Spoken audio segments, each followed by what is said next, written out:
성경이 우리에게 말씀하고 있는 가장 중요한 신앙의 주제가 있다면 그것은 다름 아닌 구원입니다.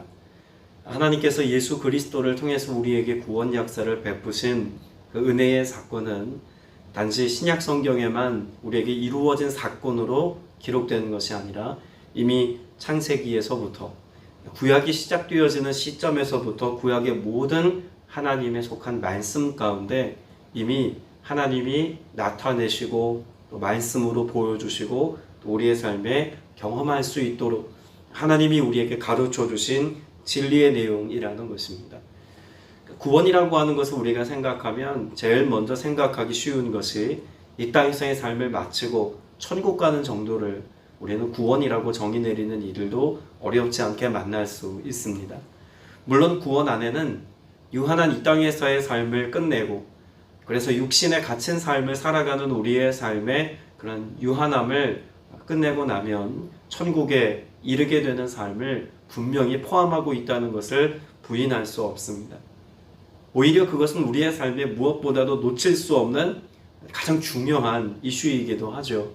구원을 통한 영생을 얻음, 또 영생 얻은 자들이 이 땅에서의 삶이 끝나고 나면 천국에 이르는 삶, 그 영원에 속한 삶을 살아가는 것은 우리의 복음 중에 복음이라고도 말할 수 있습니다. 그러나 성경이 말씀하고 있는 구원은 단지 우리가 이 땅에서의 삶을 끝내고 또 다른 차원의 삶을 살아갈 것에 대한 약속에 대한 말씀이기만 하지 않습니다. 구원은 반드시 무엇을 포함하고 있다고 말할 수 있을까요? 이 땅에서 하나님의 통치와 다스림 가운데, 그래서 이 땅 가운데 하나님께서 모형으로 허락해 놓으신 하나님의 나라, 혹은 하나님이 우리에게 예시적으로 보여주신 하나님의 통치와 다스림의 삶을 우리가 이 땅에서 경험하고 누리며 살아가는 것을 포함하고 있다는 것을 분명히 이해해야 합니다. 하나님의 다스림 가운데 세상을 살아가는 예배자로서의 삶을 가르쳐 주셨다라고도 말할 수 있다는 이야기죠. 예배라고 하는 것을 어떤 형식과 절차로만 우리가 국한해 생각할 것이 아니라 예배라고 하는 것은 결국 살아계신 하나님을 우리가 대면하여 경험하는 것.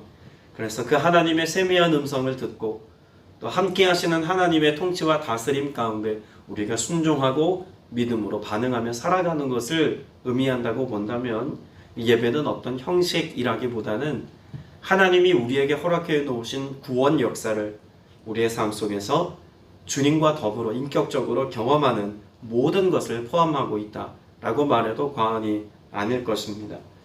그런 점에서 오늘 우리가 읽은 출애굽기 24장에 모세와 아론과 아론의 두 아들 나답과 아비후 또 이스라엘의 장로들이 그렇게 하나님 앞에 서게 되는 이 장면은 하나님께서 우리에게 보여주신 예배의 한 장면이라고도 볼 수 있을 것입니다.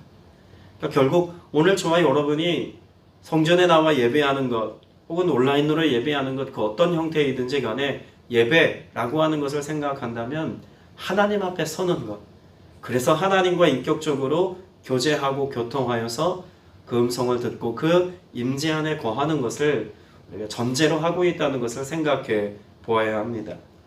우리가 잘 아는 말씀 가운데 예배에 관한 말씀을 꼽으라고 하면 요한복음 4장의 말씀을 생각해 보지 않을 수 없죠. 요한복음 4장 23절에 아버지께 참되게 예배하는 자들은 영과 진리로 예배할 때가 오나니 곧 이때라. 아버지께서는 자기에게 이렇게 예배하는 자들을 찾으신, 하나님은 영이시니 예배하는 자가 영과 진리로 예배할지나 라고 말씀합니다. 하나님이 찾으신대요. 하나님께서는 예배자를 찾고 계신다고 말씀합니다. 자, 그러면 오늘 말씀 가운데서도 하나님의 임재 가운데 나아가는 그 백성됨의 모습 가운데 중요한 한 가지 전제를 생각해 볼 수 있어야 합니다. 하나님께서 부르셨다는 것입니다. 하나님의 부르신, 그래서 하나님께서 하나님께 가까이 나오는 삶의 경계를 누가 정해주시냐면 하나님이 정해주십니다. 그래서 2절 말씀에 보면 너 모세만 여호와께 가까이 나아오고 그들은 가까이 나오지 말며 백성은 너와 함께 올라오지 말지니라. 그러면 하나님을 대면하는 예배, 하나님의 임재 가운데 서는 그 모든 경계와 그 모든 지경은 누가 정해주신다는 겁니까? 하나님이 정해주시고 하나님의 부르심이 전제되어 있다는 것을 알 수가 있겠죠. 오늘 신약의 때를 살고 있는 저와 여러분에게도 예배자로서의 삶을 살아간다는 것은 단지 내가 결정했고 내가 의지적인 선택을 했기 때문에 성전에 있고 예배자의 삶을 사는 것이 아님을 이해해야 합니다. 예배의 가장 중요한 전제가 되는 것은 하나님의 부르심에 있습니다. 오늘 제가 안식월을 끝내고 또 한 달여 만에 성전에 다시 모여서 예배합니다만, 이제부터 예배를 교회가 다시 시작하니 성전에 나가서 예배해야지 라고 하는데 의지와 결단에 대한 선택으로서의 반응이 예배가 아니라, 그러한 상황이 열렸다 할지라도 하나님이 나를 불러 여기 있게 하지 아니하셨다면 우리는 결코 이곳에 있을 수 없음에 대한 믿음의 태도를 가지고 예배해야 한다는 것입니다. 하나님이 여러분으로 여기 있게 하셨습니다. 오늘 저와 여러분으로 하여금 예배자의 삶을 살 수 있도록 불러주셨습니다. 그 은혜에 대한 우리의 반응은 어떤 것이어야 하겠습니까? 분명히 하나님께서 가까이 나오는 것에 관해서 말씀하셨는데, 그 가까이 나오는 것을 말씀하시면서 가까이 나온 자들에게 요청하신 두 가지 삶의 중요한 태도가 있다는 것을 알아야 합니다. 3절 말씀을 보시면, 모세가 와서 여호와의 모든 말씀과 그의 모든 율례를 백성에게 전하매 라고 말하죠. 하나님께 가까이 나오는 자들에게 하나님은 어떤 하나님이실까요? 말씀하시는 하나님이십니다. 그래서 우리가 예배의 자리에 나와서 예배한다는 것의 중요한 전제는 하나님의 부르심이지만, 그 부르심의 자리에서 우리가 어떠한 태도를 가지고 있어야 되는지를 생각한다면 하나님의 음성, 하나님의 말씀을 듣는 것을 전제한다고 말할 수 있을 겁니다. 듣기만 해야 할까요? 성경은 예배자에게 들으라 라고 하는 것에 관해서만 말씀하고 있지 않습니다. 그렇게 하나님께서 백성들에게 말씀하신 것을 모세가 전하매 그 백성들이 응답하여 라고 말합니다. 자, 그럼 예배는 하나님께서 우리에게 말씀해 주시는 말씀에 대한 우리의 무엇이 포함되어져 있다고 말할 수 있을까요? 응답이 포함되어져 있어야 한다는 것입니다. 우리는 자칫 이런 생각을 하죠. 예배를 통해서 기도하고 내가 하나님께 간구하여서 응답받는 것을 생각하기만 합니다. 내 기도에 하나님이 응답해 주시는 것을 생각한다는 이야기죠. 그러나 오히려 예배의 자리에서 전제되어야 할 것은 하나님의 말씀에 대한 나의 응답이 먼저 전제되어야 한다는 이야기입니다. 근데 우리는 내가 하나님 말씀에 대한 응답으로서의 삶을 살아가는 것보다 내 기도에 대한 하나님의 응답만을 바라고 살아가는 경우가 더 많죠. 오늘 예배의 자리에 나와 함께하는 예배자된 저와 여러분의 삶은 내가 기도하고 내가 원하고 바라는 것들을 하나님께 아뢰어서 하나님이 내게 원하시는 것들을 채워주는 하나님의 응답만을 기대하는 삶이 아니라 하나님 말씀에 대한 응답으로서의 삶을 살아가는 여러분의 믿음의 결단이 먼저 있게 되시길 축복합니다. 그러면 그 응답이라고 말하는 것을 정확하게 다시 한번 뒤에 뭐라고 설명하고 있냐면 응답하여 이르되 라고 말하죠. 무엇을 말씀합니까? 여호와께서 말씀하신 모든 것을 우리가 무엇하리이다? 준행하리이다. 그 응답이 되어 살아간다는 것은 하나님의 말씀을 준행하는 것입니다. 앞서서 하나님 가까이의 삶을 살아가는 것에 관해서 하나님이 경계를 세우셨다고 말씀하지 않습니까? 자, 근데 신명기 말씀을 보면은요, 이런 말씀이 있습니다. 신명기 4장 5절로 7절까지의 말씀을 제가 읽어드리려고 합니다. 신명기 4장 5절로 7절입니다. 내가 나의 하나님 여호와께서 명령하신 대로 규례와 법도를 너희에게 가르쳤나니 이는 너희가 들어가서 기업으로 차지할 땅에서 그대로 행하게 하려 함인즉 너희는 이것을 지켜 행하라. 이것이 여러 민족 앞에서 너희의 지혜요 너희 지식이라. 그들이 이 모든 규례를 듣고 이르기를 이 큰 나라 사람은 과연 지혜와 지식이 있는 백성이로다 하리라. 우리 하나님 여호와께서 우리가 그에게 기도할 때마다 우리에게 가까이 하심과 같이 그 신이 가까이 함을 얻은 큰 나라가 어디 있느냐라고 말씀합니다. 자, 우리가 신명기 4장 5절에서 7절 말씀을 읽었는데 우리가 지금 앞서 읽었던 출애굽기 24장에서의 말씀과 연결해 생각해 보면 하나님께 가까이 나아가는 자들에게 하나님은 말씀하시는 하나님이시라는 겁니다. 그런 하나님의 말씀에 대한 우리의 태도는 무엇이어야 하냐면 그대로 행하며 살아가는 것입니다. 순종을 말씀하고 있다는 것이라고도 볼 수 있는 것이죠. 지켜 준행하는 삶. 오늘 저와 여러분에게 하나님이 말씀하시고 있는 그 내용도 보면 오늘 이스라엘 백성들에게 하나님께서 말씀하신 그 내용과 다르지 않다는 것을 분명히 알 수 있습니다. 3절에서 하나님께서 이스라엘 백성들에게 말씀하신 것은 분명 모든 말씀과 모든 율례라고 하는 것을 주목해 볼 수 있습니다. 여러분, 구약 성경에서는 모든 말씀, 모든 율례라고 되어져 있습니다만 이것을 한 단어로 바꾸어 설명한다면 뭐라고 말할 수 있을까요? 진리입니다.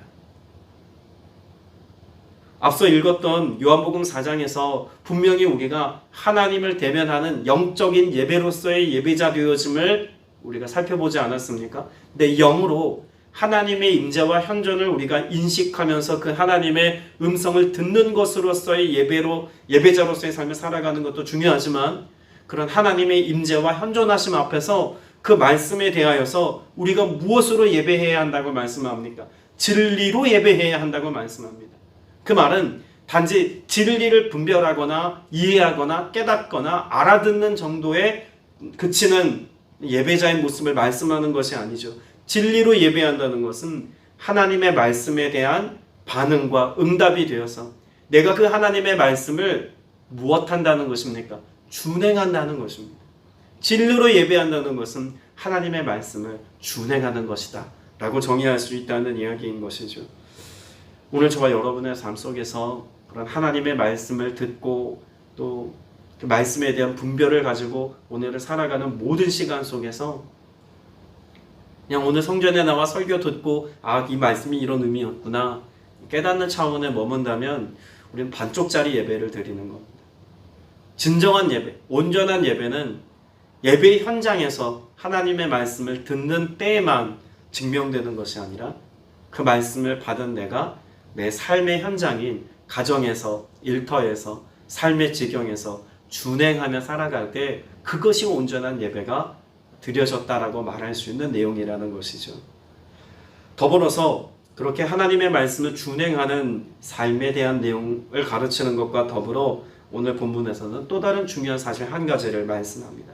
하나님으로부터 주어진 말씀에 대한 반응으로서 우리가 하나님의 말씀을 순종하는 것과 더불어 4절에 보면 이렇게 말씀하죠. 모세가 여호와의 모든 말씀을 무엇합니까? 기록하고 라고 말씀합니다. 하나님의 말씀을 기록물로 남긴 모세의 행위 가운데는 결국 그 말씀을 무엇하겠다는 의지와 하나님의 뜻이 포함되어져 있다고 말할 수 있을까요? 여러분, 저도 이렇게 설교를 기록해 옵니다. 그런데 이건 제가 보기 위해서 써놓은 어떤 기록물이지만 여기 하나님께서 모세를 통해 주어진 말씀을 모세가 기록한 것은요, 모세 자신만 보기 위함이 있지 않습니다.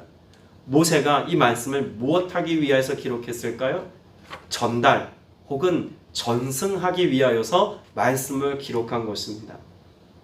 좀 더 구체적으로 그 말씀을 누구에게 전승하기를 목적하여서 기록했다고 볼 수 있을까요? 오늘 말씀에 보면 24장 1절에 하나님께서 부르심의 장면에 보면 모세와 아론 장로들만 있는 게 아닙니다. 누가 포함되어져 있을까요? 아론의 두 아들 나답과 아비후입니다. 여러분, 나답과 아비후는 자녀 세대입니다. 그러면 이 모든 예배에 관한 하나님의 말씀과 교훈을 가르치실 때 지금 출애굽에서 나온 1세대들에게만 하나님을 예배함의 본질 혹은 하나님을 대면하여 살아가는 예배자의 삶을 가르치려고 하신 것이 아니라 누구에게도 그 자녀 세대가 된 그 다음 세대들에게도 이것을 함께 가르쳐 알게 하고자 하는 하나님의 의지가 이미 포함되어져 있다는 것을 볼 수가 있죠. 그리고 이 하나님의 말씀을 가르쳐 지키게 하는 것에 있어서도 다음 세대들에게 전승할 목적으로 기록하게 하시는 하나님의 뜻이 담겨 있음을 봅니다. 그리고 오늘 말씀에 보면 그 모든 하나님의 말씀이 전달되어지는 과정이 끝나고 나면 희생의 제사를 드리죠. 번제를 드립니다. 근데 그 번제를 드리는 장면의 5절 말씀에 보면 이스라엘 자손에 누구를 보냅니까? 청년들을 보내요 라고 말합니다. 혹은 젊은이들이라고 번역하기도 합니다. 여기 말하는 청년, 젊은이들은 역시 다음 세대들입니다. 그러니까 이미 하나님께서 율법을 수여하시고 하나님의 모든 계명과 가르침과 교훈, 이방 땅에 지금은 속해 있는 것처럼 보이나 하나님이 결국 들어가 살게 하실 약속의 땅, 그 가나안 땅에 들어가 살게 하실 때 하나님께서는 무엇을 염두에 두고 계셨다는 것을 알 수 있을까요? 하나님의 말씀을 준행하는 것과 하나님의 말씀대로 삶을 살아가는 것이 단지 처음 하나님의 말씀을 받은 출애굽 1세대들에게만 하나님이 요청하신 것이 아니라 그 다음 세대가 되는 출애굽 2세대들도 이와 같이 예배자의 삶을 살아갈 수 있도록 하나님은 이미 마음 가운데 결정하시고 교훈하고 계신 것을 볼 수 있다는 이야기입니다. 우리에게도 동일한 사명이 있다는 것을 알아야겠죠. 예배자로 하나님의 말씀을 듣고 그 말씀을 잘 준행하는 건 너무 중요합니다. 그런데 나 개인의 실천력을 가지고 살아가는 신앙인은 무슨 만큼이나 우리는 복음의 전달자로서 진리를 가르쳐 증언하는 자로서 예수 그리스도께서 우리에게 보이신 이 구원의 감격과 또 구원받은 하나님의 백성된 삶의 즐거움과 이 기쁨을 또한 많은 사람들에게, 다음 세대들에게, 믿지 않는 자들에게 증언하는 전도자로서의 삶, 선교적 삶, 가르쳐 지키게 하는 증인의 삶을 살아가는 것이 포함되어져 있다는 것을 결코 잊지 말아야 합니다. 그러나 이 모든 하나님의 은혜의 역사는 나로 인해서 가능케 되는 것이 아님을 또한 오늘 본문에서는 가르쳐 줍니다. 그렇게 준행하겠습니다 라고 결정했고 약속합니다. 우리가 잘 알고 있는 것처럼 이스라엘 백성은 이 약속을 철저히 잘 지켜내지 못하죠. 그래서 오늘 말씀에 보면 언약을 체결하는 언약서를 가지고 나와 하나님 앞에 약속하는 장면에서 우리 중요하게 볼 것이 있습니다. 6절에 보니까 모세가 무엇을 가지고 나아갑니까? 피를 가지고 나아갑니다.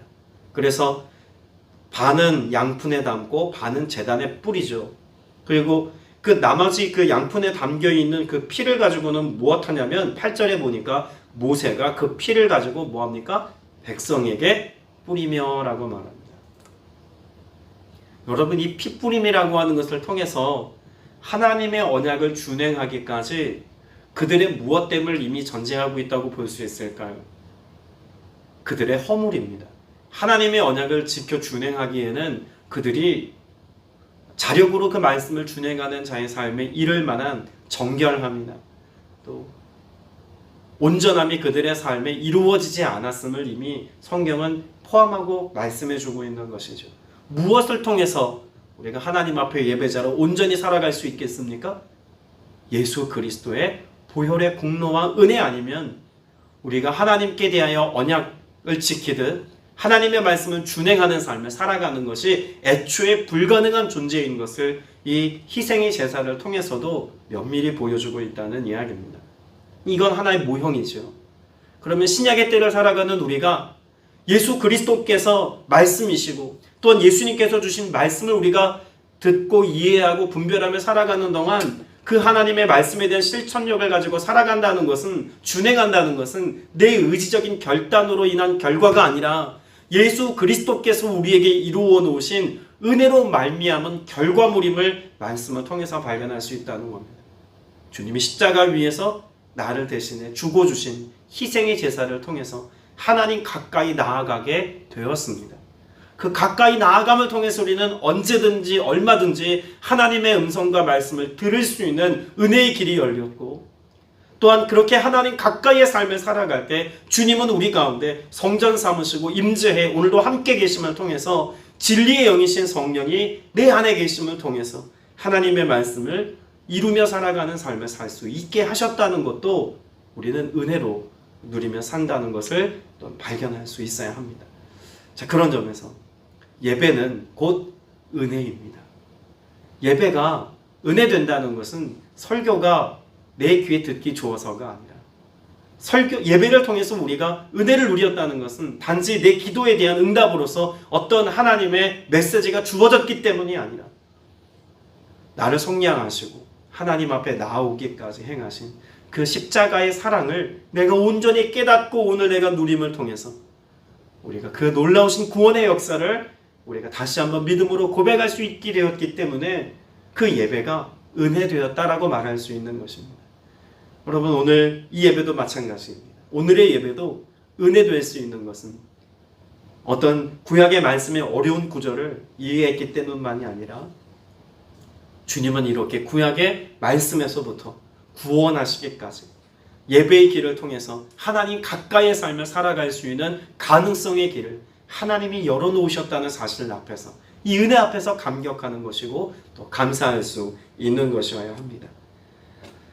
결론으로 로마서 12장 1절 말씀을 제가 읽어드릴 텐데요.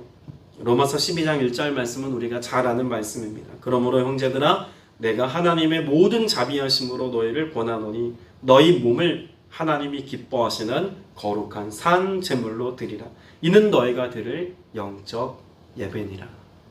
몸을 드리래요. 인신제사를 말하는 것이 아닙니다.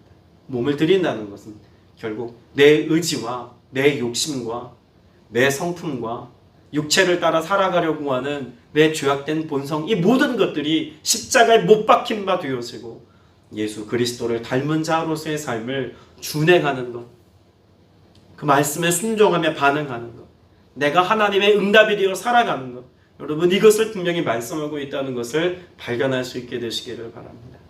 오늘 이 하루가 그렇게 우리 몸으로, 마음으로, 영으로 철저히 하나님 앞에 다 드려지는 신령한 제사와 같은 예배가 되어서, 또 여러분의 삶이 그런 예배자가 되어서 하나님께서 받으실 만한 그런 온전함으로 오늘을 살아가는 여러분 다 되시기를 주님의 이름으로 축복합니다.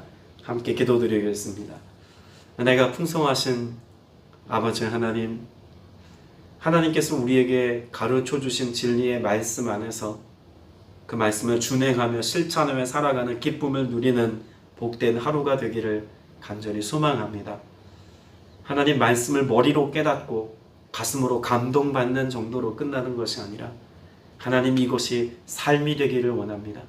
하나님 이것을 삶으로 살아낼 수 있는 준행함이 오늘 우리의 삶의 모습 가운데 있기를 원하오니 하나님 제단 앞에 서 있는 이들이 하나님의 음성을 듣고 삶의 현장으로 돌아가 그 말씀을 준행하여서 참된 예배자요 온전한 예배자가 되어 살아갈 때 하나님이 나와 함께 하심의 기쁨과 감격을 빼앗기지 않는 은혜, 나를 불러주시고 영원까지 함께 하시는 주님의 그 사랑에 오늘도 감격하며 즐거이 주와 함께 살아가는 믿음의 성도들 다 되게 하여 주옵소서. 오늘도 주님 앞에 귀한 예물 드리며 믿음으로 기도하는 권속이 있사오니 간절한 기도에 응답하시고 우리의 삶으로 몸으로 주님 앞에 예배할 때 주님께서 받으실 만한 향기로운 제물이 되어진 오늘이 되게 하여 주옵소서. 주께서 우리의 예배를 기쁘게 받으시고 흠양해 주심에 감사드리옵고 살아계신 우리 구주 예수 그리스도 이름으로 간절히 기도드렸사옵나이다. 아멘.